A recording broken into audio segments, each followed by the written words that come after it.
What are these ancient tablets? What caught your interest at the beginning? Why'd you start studying them?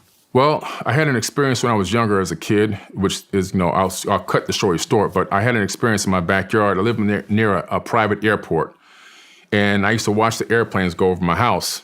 And this one day, this object went across the horizon that cleared the horizon in seconds, not minutes. And I knew that it wasn't a plane. It didn't have a cockpit, wings. It didn't have tail fin, none of that stuff. And it was completely silent, and it was like a silverish glowing metal. Then it came back much lower, and then it stopped dead smack over about now 200 meters, I can estimate now as a grown man. And then it went out the way it came in. And I went from that point. That's why I got into aerospace, research. I started getting all the Encyclopedia Britannicas, because this is back in 1977, on aerospace. Started studying from then, trying to find what I saw. Long story short, that led me into a whole nother realm, which then got me into ancient civilizations, which then I started seeing that these ancient civilizations were utilizing high technology. And I've been studying high tech. Well, how in the world did they have high tech back then? And my mother told me that in ancient times, there were people that were way more advanced than us on this planet that had everything you can possibly think of. She said they had the ability to fly from planet to planet. They lived on top of mountains. And everything she told me in the 70s, I started finding in these ancient texts.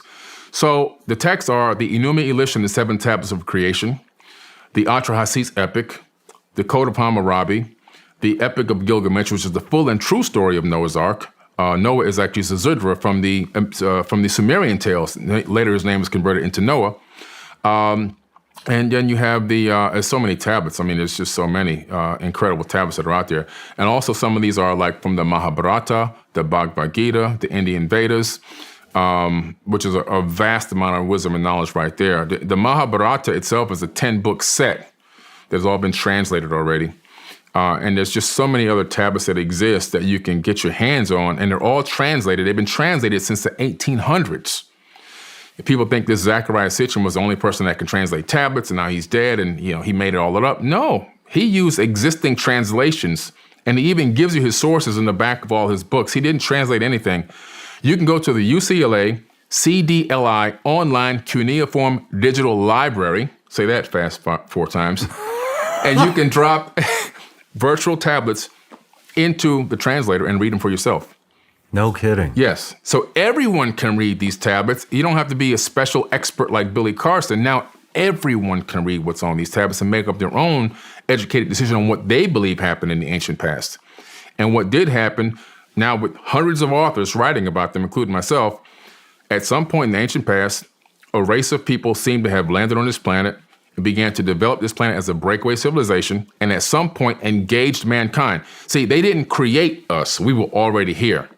They talk about the fact in the epic of, in the Enuma Elish and the Atrahasis epic, they talk about, in 2 separate writings, by the way, that there was a being here and they wanted to get us to do the work for them. So they did something where they called adding their essence to us, which is some type of a genetic modification of sorts. Maybe our junk DNA is what they unplugged.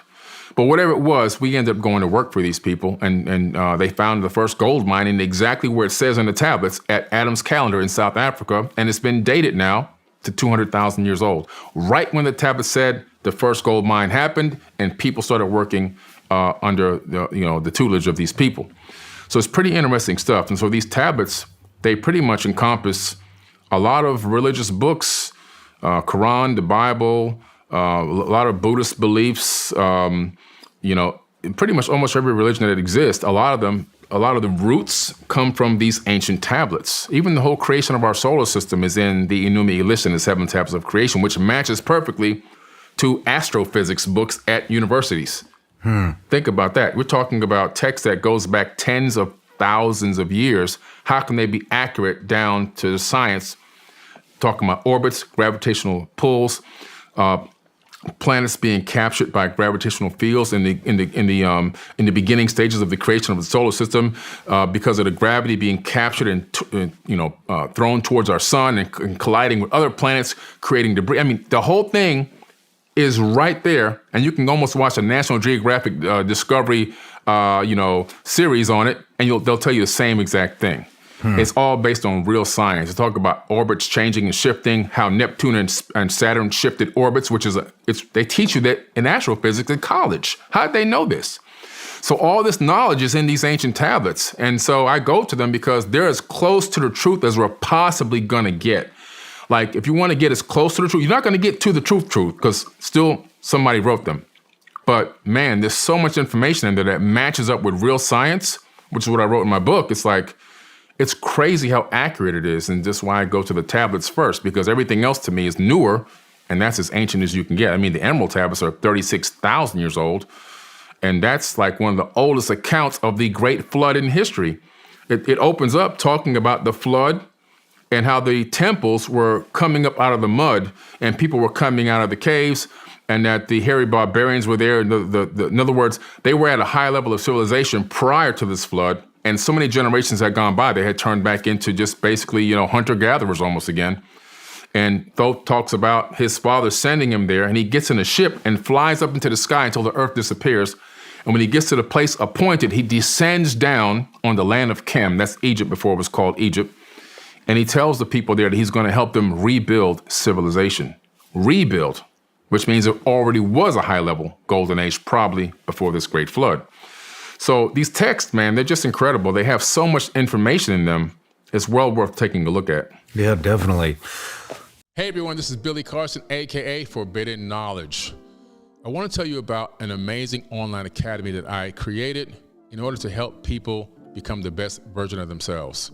If you're into self-improvement, if you're into financial literacy, entrepreneurship, ancient wisdom, all those amazing teachings, I put them all in one place. Over 150 hours of amazing teachings in one place called the Forbidden Knowledge Academy. You can simply get there by going to 4bkacademy.com.